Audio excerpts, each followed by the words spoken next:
වේ ප්‍රෝටීන් එකක් ගන්නවද නැත්නම් මාස් කියන එකක් ගන්නවද? මාස් කියන. මේක මට වැඩ කරයිද නැද්ද? ලංකාවේ මේවා ගන්න ෂුවර් දැන් මොනවද? අලුත් සප්ලිමන්ට් ෂොප් එකක් තියෙනවා. ජිම් එකේ අයියා හරි සප්ලිමන්ට් ෂොප් එකේ අයියා හරි කියන එක ගන්නවද නැත්නම් මට ගැලපෙන එකක් ගන්නවද? මෙන්න මේ ප්‍රශ්න ටික ඔයාලටත් ඇවිල්ලා. හරි guys මම ඔයාලට මේ ප්‍රශ්න ඔක්කොටම කෙටියෙන් විසඳුම් වල දෙන්න. හරි මම ඔයාලට රෙකමන්ඩ් කරන්නේ ඔයාලා වේ ප්‍රෝටීන් එකට යන්න. ඊළඟට ඔයාලට එන ප්‍රශ්න තමයි මේ පිටි ඇඟ වලනේ මේ නැචරල් නෑනේ. guys වේ ප්‍රෝටීන් එකක් කියලා කියන්නේ ස්ටෙරොයිඩ් එකක් නෙවෙයි. වේ ප්‍රෝටීන් කියන්නේ හවුස් මිල්ක් වල බයි ප්‍රොඩක්ට්. වේ ප්‍රෝටීන් වල සාමාන්‍යයෙන් ටයිප්ස් තුනක් තියෙනවා. ලංකාවේ ප්‍රසිද්ධ ටයිප්ස් දෙකයි. පළවෙනි එක වේ කන්සන්ට්‍රේට්, දෙවෙනි එක වේ අයිසොලේට්. වේ කන්සන්ට්‍රේට් එකේ සාමාන්‍යයෙන් 70% ප්‍රෝටීන් තියෙනවා 30% ෆැට් තියෙනවා. ඊට පස්සේ වේ අයිසොලේට් එකේ 80% ප්‍රෝටීන් තියෙනවා 20% වගේ ෆැට් තියෙනවා. මේක හදලා තියෙන්නේ අර කන්සන්ට්‍රේට් එකේ හැදිච්ච වේ එක අරගෙන ඒක තව එකපාරක් ෆිල්ටර් කරලා. ඒකයි ඒකේ මිල කන්සන්ට්‍රේට් එකට වඩා වැඩි. ඊළඟ දේ තමයි වේ ප්‍රෝටීන්ස් වල ගහලා තියෙන ෂ්‍රෙඩඩ් වගේ වචන. guys මේවා ගෙවුවා කියලා ඔයාගේ බොඩි එක ෂ්‍රෙඩඩ් වෙන්නේ නැහැ. මේවා ඔක්කොම එයාලගේ ප්‍රොඩක්ට්ස් ටික සෙල් කරගන්න හදපු මාකටිං ට්‍රික්ස්. ඔයාලට ප්‍රශ්නයක් එනවේදී අපි දැන් මොනේකටද යන්න ඕනේ කියලා. අපි නිකන් හිතමු ඔයාගේ දවසේ ප්‍රෝටීන් බෝල් එක ග්‍රෑම් 120යි කියලා. ඔයාලට කෑමෙන් ගන්න පුළුවන් උපරිම ප්‍රෝටීන් ප්‍රමාණය ග්‍රෑම් 100ක්. අන්න අර ග්‍රෑම් 20 ගැප් එක පුරවන එක තමයි වේ ප්‍රෝටීන් එකෙන් කරන්නේ. ගොඩක් කට්ටිය හිතනවා සප්ලිමන්ට් එක කියවුවා මම හෙට ඉඳන් සුපර්මෑන් වෙනවා. ඔයාගේ මයින්ඩ්සෙට් එක ඔළුවෙන් අයින් කරගන්න. මම සප්ලිමන්ට් එක කියවුවට වැඩ කරන්නේ නැහැ කියන එකටත් හේතුව ඔන්න ඔක තමයි. මේක ඔයා ගන්න ආහාර වේල වගේ ෆුඩ් සප්ලිමන්ට් එකක් විතරයි. අනිත් දේ තමයි ඔයාලා සප්ලිමන්ට් එකක් ගත්තාම මේක පරිස්සම් කරන්න. guys ඔයාලා මේක ගත්තේ බොන්න. නැතුව සුවඳ බලන්න නෙමෙයි.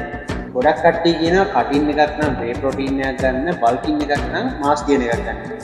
guys වේ ප්‍රෝටීන් කියන්නේ ඔයාලට කටින්, බල්කින් ඕනම ෆේස් එක යූස් කරන්න පුළුවන් සප්ලිමන්ට් එකක්. ඒත් ඔයාලා මතක තියාගන්න ඕන දේ තමයි බොඩි එකක් බිල්ඩ් කරනවා කියන්නේ ඩයට් එක තමයි නම්බර් 1.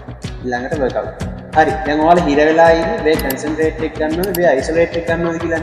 guys මේක එක ස්කූප් එකක තියෙන ප්‍රෝටීන් percentage එක අනුව තමයි වේ කන්සන්ට්‍රේට් වේ අයිසොලේට් කියලා තීරණය වෙන්නේ. මම නම් කියන්නේ ඔයාලට මේක ඔයාගේ බජට් එකට සෙට් වෙන විදිහට සිලෙක්ට් කරගන්න. ඔයාලට අයිසොලේට් එකකට යන්න පුළුවන් හැකියාවක් තියෙනවා නම් ඔයාලා අයිසොලේට් එකට යන්න. ඊළඟ ප්‍රශ්නේ තමයි මම දවසට ස්කූප් කොච්චර ගන්නවද ගන්න ඕන වෙලාව ගන්නේ කොහොමද? ඔයාගේ ඩේලි ප්‍රෝටීන් ඉන්ටේක් එක හොඳයි. ඔයා දවසට එක ස්කූප් එකක් ගත්තාම ඔයාගේ දවස් ප්‍රෝටීන් ඉන්ටේක් එක ග්‍රෑම් 100ට වඩා අඩු වෙනවා අනිවාර්යෙන් ස්කූප් දෙකක්වත් ගන්න. ටයිම් එක ගැන කතා කළොත් මම ඔයාලට රෙකමන්ඩ් කරන්නේ එක ස්කූප් එකක් ඔයාගේ වර්ක්අවුට් එකකින් පස්සේ පැයක් ඇතුළත යූස් කරන්න. ඔයා තව එකක් බොනවා නම් බිෆෝර් බ්‍රෙක්ෆාස්ට් හරි ආෆ්ටර් ඩිනර් හරි යූස් කරන්න. මේක ඔයාලට වතුර එක්ක මික්ස් කරලා බොන්නත් පුළුවන් නැත්නම් ෆ්‍රෙෂ් මිල්ක් එක්ක මික්ස් කරන්නත් පුළුවන්. ඊළඟට ඔයාලගේ දැවෙන ප්‍රශ්නේ තමයි මම මේක බයි කරන්නේ කොහොමද?